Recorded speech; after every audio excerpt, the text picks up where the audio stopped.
When you see the kind of people that Nigerians make celebrities, it makes you wonder, how do people think in Nigeria? Like, what's going on? Is it Blessing CEO that is coming to shave her hair and making mockery of a sensitive issue like cancer? And everybody thinks it's okay? Today's video is specifically for very dark man or very dark black man. I don't know, he changes his name often. Specifically, this is the video that you made attacking Sowore or talking about Showere's kids. That's what got me angry. The matter is between you and Sowore. No reason should you go ahead for his kids or exposing details about his family. That is extremely low. But before we get into the full details, right? There was one video that Sowore made, and he said that a whole lot of activists in Nigeria are not actually mad at the fact that some people are oppressing some people. They are actually envious of the oppressor, wishing that they had the power and the position to be oppressors themselves. Watch the video. Not all of us. And they want the system of oppression to be preserved with the hope that one day they will become the oppressor, and that system will still be in place. And the worst thing anybody that is aspiring for freedom can do is to envy the oppressor. So some Nigerians, even though they complain about oppression, they actually envy their oppressor. Exactly. They still want to drive the 30-car convoy. So they don't want a system that demolishes the convoy system. So that when it's their turn, in their mentality, that one day it will be our turn. We didn't want to enjoy that. So let's get back to the course of this video. How did this all started? It started by VDM versus B-Lord, the online banter. And I'm not a big fan of B-Lord. Like I said, anybody who runs a company knows that B-Lord is not running a company. You do not run a company like that. You do not come online and start, spitting words back and forth. You do not go and make a billboard on somebody's name. So I'm not here to support everything that he did. But what were the charges laid against B-Lord? Charges of criminal conspiracy, impersonation, and the authorized use of VDM's identity. So the question is, those were the charges laid. Are these offenses bailable? 100%. These offenses are bailable offenses. And a person of B-Lord status, he has properties. What is the... I said it's for us to see that justice is done. And justice in this particular case is that B-Lord should never have been sent to Kuje prison. The essence of bail is to be able to present the person back to undergo his trial. It's to ensure that the person doesn't run away. And I heard that he told the judge that he has a house in Abuja. Please, let me go. Risk here that he will travel and evade the law. Seize his passport. He cannot run away. He has a company. He has employees. He has a lot of money. You can take shorty. You can even, ask people for guarantor. So, in the immediate terms, right, if you are a student of law or you understand Nigerian constitution, B-Lord is not a danger to the community. This was not a case of murder or arson or whatever. He's not a danger to anybody. So, why did they have to remand him for that long, right? That is exactly what triggered Sowore that, hey, this thing is repeating itself. At some particular time, you, very dark man, was also in this situation, right? So let's go back in history books. May 2, very dark man was arrested by EFCC at GT Bank when he went with his mom to withdraw money, right? If you remember that video. And Sowore and a whole bunch of other Nigerians, including Femi Falana, were supporting and agitating that VDM should be released because it was an unjust arrest, right? And eventually, when VDM was released, Deji Adeyonju, which is VDM's lawyer, thanked Sowore for all the efforts, right, that he put in that arrest. And that's not the only case. There are other several cases that Sowore has, been involved. For example, the NYC's versus Raye case, if I got a name, Rita Oshie, Ogwa Maye, the NYC case. There was also another case, Sikin. The guy's name is Olumide Ogunsonwo versus RCCG. when he was talking about Pastor E. Adeboye, and even most popular, Regina Daniel and Nedu Nwoko, he was also there. So this is not a case of isolation that, okay, Sowore is coming for VDM in particular. But Sowore is saying, why do you need to lock this guy up for 26 days when clearly he has not committed a capital offense as per the 1999 Constitution, as amended? So why are you remanding him? But let's even step away from remanding him for that amount of days. You saw the video that VDM made at the prison when Bilod was being loaded into the Black Maria. This particular video. Now we want to escort and go drop for prison. So we are all going to go. This is the Black Maria where it is. You understand? So all of us will go prison now. Alpha, go escort this man go prison. And VDM went further to follow that vehicle. So what does the law say? Can somebody, a civilian, who is the complainant, follow that vehicle to the prison? The vehicle that is conveying the defendant. And two, he was making video. That alone is security risk. But again, Nigeria, who cares? Nigeria is a anyhow place. But let's now go to the main context of this video, right? The video that VDM made, I'm going to split it into different parts, and we're going to take each part one by one. Let's listen to the part that he mentioned Sowore's family. On the 8th of June 2024, you posted this video, the graduation of your son. And the caption says, Komi Sowore as Komi Sowore graduates 9th grade. Now, in the background of this video, the name of the school that your son attend, the name showed. So I quickly just went online to see how much you pay for tuition for this your son. And I was shocked. And I'm pretty sure a lot of Nigerians will be shocked as well. Because the way you did the claim righteous, I am shocked. All right, so we looked at it. Okay, I don't want to bore you, but like, why would you bring his family into this drama? You guys can do whatever, but why would you expose the name of his child's school? And some of you can say, oh, he already posted it, but did you know about it? So extending this to millions of people on your Facebook and on Instagram is risk to that family. I'm educated. I don't want to take your accusation and say you are lying. I went further. I did reach out to the school, and you can see our email conversation on the screen. I reached out to the school, and what the school told me is that every family pays 1,500 per year in tuition. That's every family, regardless of your family income. However, they do have grants. They do have what? They do have grants that they give families based on family income and a whole other factors. So in that email, you could read that it says, my guess is that your family, because I said that we earn less than $60,000 and our child is 14 years old. So it's my guess that your family would qualify for the full amount. In interpretation, that if we say that our income is less than 60,000, all the child would have to pay is $1,500. This is not me saying it. This is the email from the school, not me. And you can see the email signature. That's what the school said.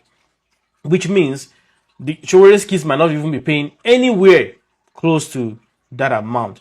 And it's also very important to say that Dwight Englewood reports that school is actually a not-for-profit school. So that means they do not operate it seeking profit. So they are not, giving dividends or income to people who contribute capital to run the school. And something that is very important that I want you to note. So I did pull out their tax record, and in the tax record, it shows that Englewood reports an endowment balance of about 25.26 million. So they have endowment balance, money available to give us grants, over $25 million the school has. Remember what I said, that they are not for profit. They have over $25 million available for grants. And the tax declaration says that this endowment supports faculty salaries, financial aid grants, which is where tuition falls into, the library, facility needs, and other educational purposes. Last year, excess of revenue over expense was 2.7 million, and 2024 was 3.3 million. So when we do all of this, it means that this school is a not-for-profit, and they have a lot of donations, because they have a healthy balance of donation. I think last year they got about $1.3 million in donation. So they easily give grants, but they don't process it themselves. They process it with a third party, as you saw on that email. So you can see that the school is not for profit and they give grants heavily. So my question is very dark, man. Do you know what grants Showore's kids are on before spreading misinformation that Sowore is paying 60-something million per year, and you calculated it up very close to $1 billion. You're just using that to drive people to anger, driving them to start questioning, where is he getting the money? Oh, he's being sponsored. They are paying him. Did you even bother to message the school, send an email, understand if their grant structure? No, because all you wanted to sell, you don't know. And the gullible ones, the illiterate ones, keep listening to this shit. Moving on. Let's even remove the fact that Sowore can afford or cannot afford it. Who are you to ask Sowore to come and declare how he makes his money? According to the Nigeria Constitution 1999, as amended, who are the people that should declare assets and income? They are public officials, governors, presidents, anybody that is elected or appointed into public office. Sowore has never held a public office. He does not currently hold one. So he is not under any law to tell you where he makes his money and how he finances his family. So who are you or who am I to ask Sowore to come and explain how he makes his money? Have you explained yours? How did you go from drinking pure water to private jets? We'll come back to that. Moving on. Let's go to Showore's wife. If you don't know, Showore's wife was born in US. So she was born in US. She did not travel to US. She was born in US and she lives with the kids in US. So all three of them, 2 kids and her, are both citizens or are all citizens. So they were born there. I don't know if you understand what that means, but they were born there. So they are Americans with American passports, right? American privileges, right? And that's not only what it is. Oh, she works as a senior vice president, consumer marketing at Teladoc Health currently. And before that, she previously held senior executive roles at American Express. These are better companies. Oh, this is not fish pie. Oh. American Express, Citigroup, and Delta Airlines. She held senior executive roles. Do you know how much they pay these roles in US? Some of these senior executive roles gets paid as much as $500,000 a year, which is salary plus shares and all of the benefits and everything. So she's been in this field for 15 years, 16, maybe 20 something years. Do you know how much she has made? So in your head, it's only Sowore that is responsible for the family. But you're a single guy, and I'm not going to dive into what I know about your escapade. I'm not here for that. But you don't understand that when people are married, 2 people come together to bring the resources and, they sponsor the family. So just looking at his wife alone, she could afford it. We've not even talked about grants. I've not even talked about real estate investment. So maybe they bought real estate properties that has gotten some equity. I've not even talked about inheritance, right? This lady lived all her life in the US, and judging from her career, she understands how to make money. And if she understands how to make money, sure, she understands how to make investments. So in your own head, it's only Sowore that you're looking at, which even his own income is something we'll get back to in the video. So let's go. And like I said, I've given you the details of his wife. And if you need her name, Omoyele Sowore, you can Google it and find out about her. She's not somebody who makes noise in the media like yourself. And by the way, she has an MBA from Simon School of Business. Okay, so you also mentioned some other things, which I'll play the video now. You mentioned about Showore's running mate. Let's watch. Only you know go choose vice president. Like last 2020, 2024 now. We know, again, I don't understand. Do you just carry your phone and start making video without doing any form of research? Right? Who's your party? So let's go to the details. Oh my goodness. So in 2019, Showore's running mate was Rabiu Ahmed Rufai, right? That was Showore's running mate. In 2023, Showore's running mate was Aruna Gaba Magashi, if I pronounce that properly, right? And there was press release on all of this information, which you can see on The Nation, as well as it was a Premium Times that caught the other one, right? So he had running mates. Another point that you made, right, which is you mentioned national chairman, that who is the national chairman of ANC, which is Showore's party. Sowore is the national chairman of his own party, right? And I don't know if you by chance Google that and found out about that information.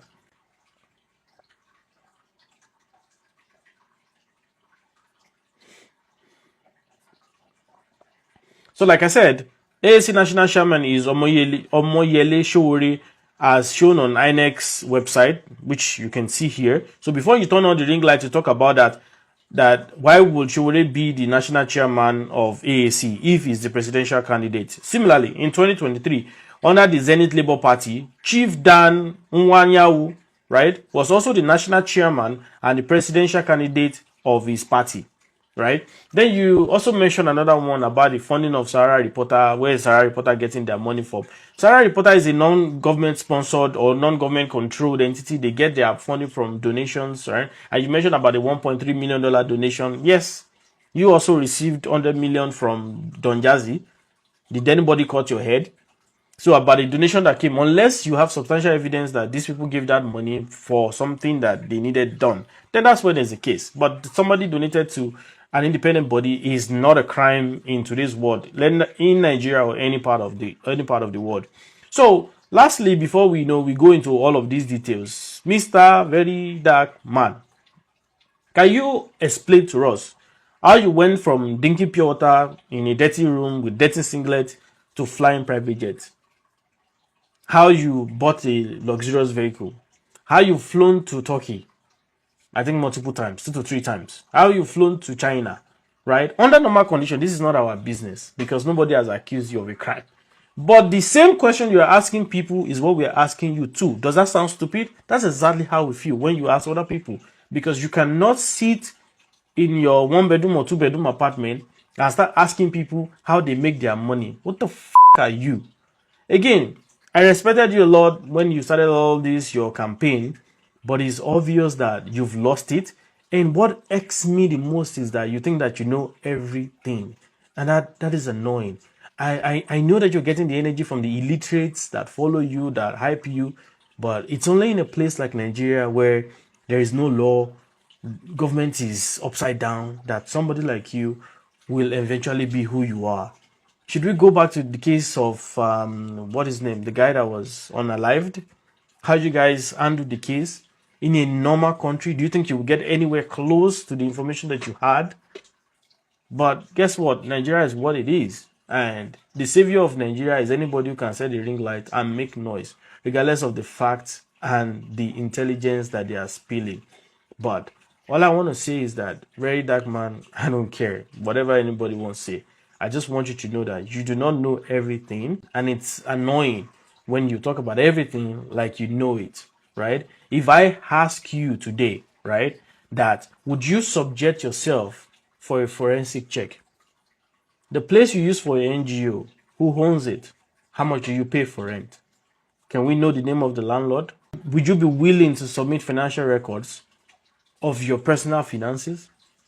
You were on a private jet recently. Who took you there? What is your affiliation to that person?